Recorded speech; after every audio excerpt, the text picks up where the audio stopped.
Viva Voz, com Vera Magalhães.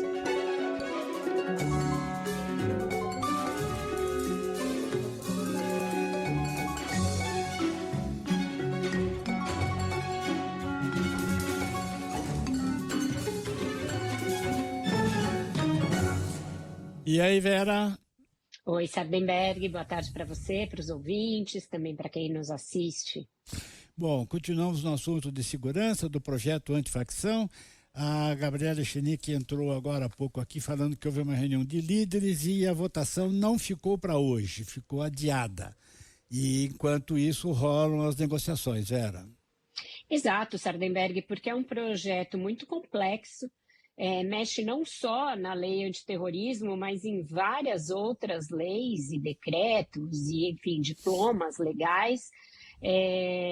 O deputado e secretário licenciado de Segurança Pública, Guilherme Derrite, saiu da secretaria na semana passada, caiu de paraquedas ali nesse tema, designado pelo presidente da Câmara, Hugo Motta, o que causou muita controvérsia, muita contrariedade no governo, sobretudo.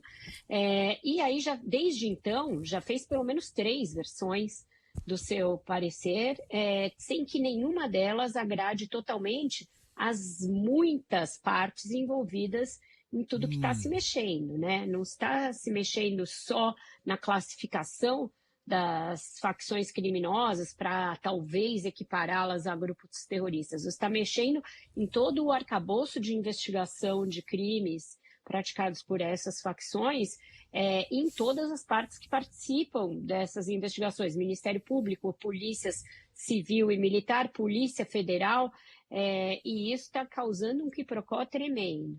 Na primeira versão, a Polícia Federal chiou muito, porque ela estava praticamente alijada de investigações de crimes dessas facções. Agora, ele mexeu no projeto, mas ainda não agradou a PF, porque agora se pede uma autorização prévia para que a Polícia Federal entre nessas investigações. E o que integrantes da PF me falaram é o seguinte: olha, tem muitas vezes em que a gente entra investigando a própria Polícia Civil.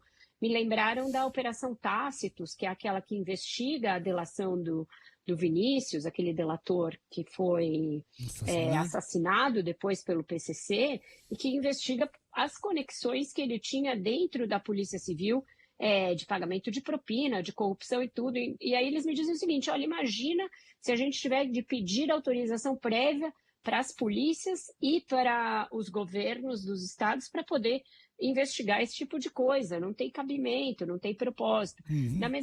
Da mesma maneira, o Ministério Público. O Ministério Público, diz o texto do Derrite, que passa a atuar como controle externo em investigações da Polícia Civil e das justiças estaduais. Acontece que essa prerrogativa ele já tem, é constitucional, a Constituição dá a ele. O que seria um avanço seria uma investigação concorrente, conjunta do Ministério Público, ele já entrar na fase de investigação. Então, os promotores e procuradores também não estão satisfeitos com o projeto.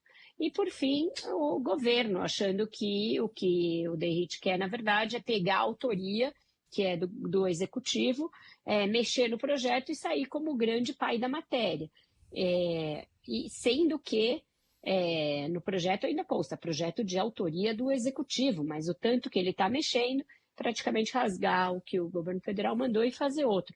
Então, muita polêmica, muito desgaste para o Hugo Motta, que foi quem o designou, o governo achando que mais uma vez ele traiu acordos e agiu ali com motivação política para fustigar o governo, e ele tentando contemporizar, tentando fazer um meio de campo, tentando aproximar o próprio Derrite dos ministros do Supremo, tentando aliviar ali as restrições que há ao projeto, mas não conseguiu consenso para votar hoje. Ainda bem, não teria sentido votar uma proposta tão complexa, tem inclusive implicações internacionais, porque não fica muito clara qual é a equiparação que ele quer fazer com grupos terroristas e o que isso poderia levar de consequências para o Brasil nos terrenos comercial, diplomático, do direito internacional. Então precisa olhar direito, precisa estudar, e ele provavelmente vai ter de fazer outras alterações no texto, porque da maneira como ele está não agradou ninguém. Tá. Isso, então, seguramente também não volta amanhã, né? O prudente seria não votar amanhã, Sardenberg, e fazer uma discussão mais ampla, chamar especialistas, chamar as várias partes envolvidas, analisar o texto.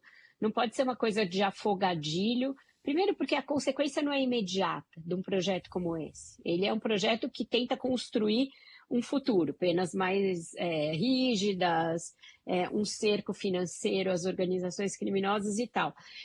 Então não adianta nada você votar do dia para a noite só para dar uma resposta para a opinião pública, porque o efeito é de longo prazo. E para que haja um efeito benéfico de longo prazo, ele precisa estar bem amarrado e bem costurado, não pode ser uma coisa apenas para a lacração política. Então o ideal seria também não votar amanhã, mas o Hugo Motta tem pressa, ele quer dar uma satisfação num tema candente da sociedade.